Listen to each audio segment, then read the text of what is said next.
Flat Earth? Really? Why am I having to make a video disproving flat Earth?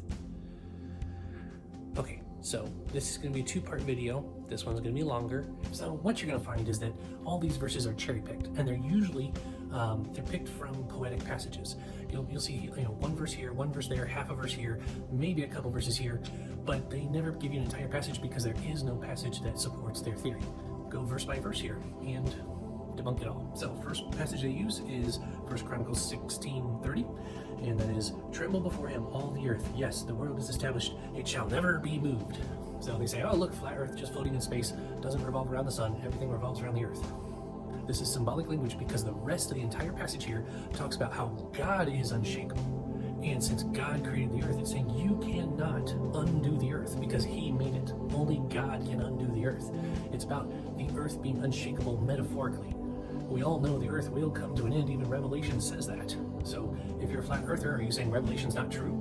No, that one's disproven very easily. On to the next, 1 Samuel 2:8, which is actually part of Hannah's prayer. Hannah's prayer. Really, guys, come on. Talk about taking out of context. So Hannah is declaring the glory of the Lord. She's declaring his greatness. And in it she says that in verse 8, he raises up the poor from the dust. He lifts up the needy from the ash heap to make them sit with princes and inherit the seat of honor. For the pillars of the earth are the Lord's, and on them he has set the world. We understand the rest of this passage is metaphor and symbolism, but yet this one passage, oh, that's literal. Literally, oh my goodness. Verse 9, the very next sentence says he will guard the feet of his faithful ones. Does he only guard their feet? Really? No, it's symbolism. It means he guards them where they go. He guards their steps. He guards their path through life. Now we have a few in Isaiah. The one that is next is 11:21. It says he will raise a signal for the nations. He will assemble the banished of Israel and gather the dispersed of Judah from the four corners of the earth. So it's really sad they aren't rejoicing that this is actually a fulfilled passage. What they're going to do is say, hey, look at my conspiracy theory. Anyway, so the word corners here does not mean literal corners. It can, but actually what it really means is extremities, and it actually is used in Genesis when it talks about God creating the birds. It's literally used for wings. Winged. For something to be winged is the same word. So is it saying that God created the birds with corners? No. It's saying the extremities of the earth. Now, the word for does mean for, sure. But if anything, this just proves that the cardinal directions, north, south, east, and west, God already knew that we would develop those before they were developed. Now, this next one is just too funny. And it's still in the same book, Isaiah 40:22. It says, "It is he who sits above the circle of the earth, and its inhabitants are like grasshoppers, who stretches out the heavens like a curtain and spreads them like a tent to dwell in." So which is it, guys? Does the earth have corners, or is it a circle? There is no Hebrew word for sphere. Got that? So what's the closest shape he could talk about if he knew the world was round? A circle. It's the circle of the earth. It's the sphere of the earth. God oversees the whole earth, which is a sphere. Time for my favorite one, Job 26:7. It says, he stretches out the north over the void and hangs the earth on nothing. So is the earth resting on pillars, or is it hanging on nothing, guys? Which one? Your verses are already contradicting each other, unless we understand that they are symbolically talking about something. If anything, this verse proves that the earth is hanging in outer space, and God revealed it to this writer before the people of the earth had a concept of outer space. Okay, so this next one is fun. Putting aside the corners again, let's talk about another circle verse. Job 26:10, he has inscribed a circle on the face of the waters at the boundary between light and darkness. Okay, so first off, if you're standing on top of a globe and you look all around, you see a horizon all around you, which makes a circle. Further evidence that God revealed the earth was a sphere. This next one's also in Job 28:24. For he looks to the ends of the earth and sees everything under the heavens. Oh, ends of the earth. Oh, I think you guys got me on that one. No. So the word ends here is not a literal term. It can be used as extremities, furthermost, utmost parts of the world. Keep in mind that Job or whoever wrote the book of Job is writing from the perspective of where they are. Just like when you write something, you talk about something, you talk about your perspective. If you talk about how England is across the ocean, well, it's not across the ocean for people in France. Okay, so for the writer of Job, he's talking about how God can see everything beyond where he is now to everywhere in the world. Okay, time for their coup de grace.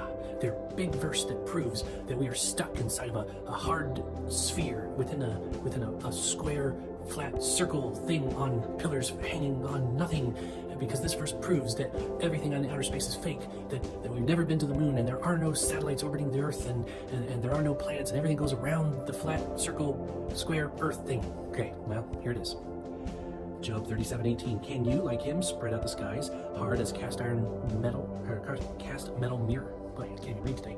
So Job is talking symbolically. Well, actually, someone's talking to Job symbolically, saying, hey, are you like God? Can you stretch out the skies can you create everything and stretch out the skies? Clearly, metaphorically, unless you're going to say that the skies are elastic, because he's stretched them out. Well, oh, wait a second, no, it's hard as a cast metal mirror. Is it hard or stretchy? Which one is it? Okay. Clearly, this is meant to be symbolic, that with the sky being a mirror, it is reflecting the greatness of God. It reflects his glory. It reflects the awesomeness of his creation.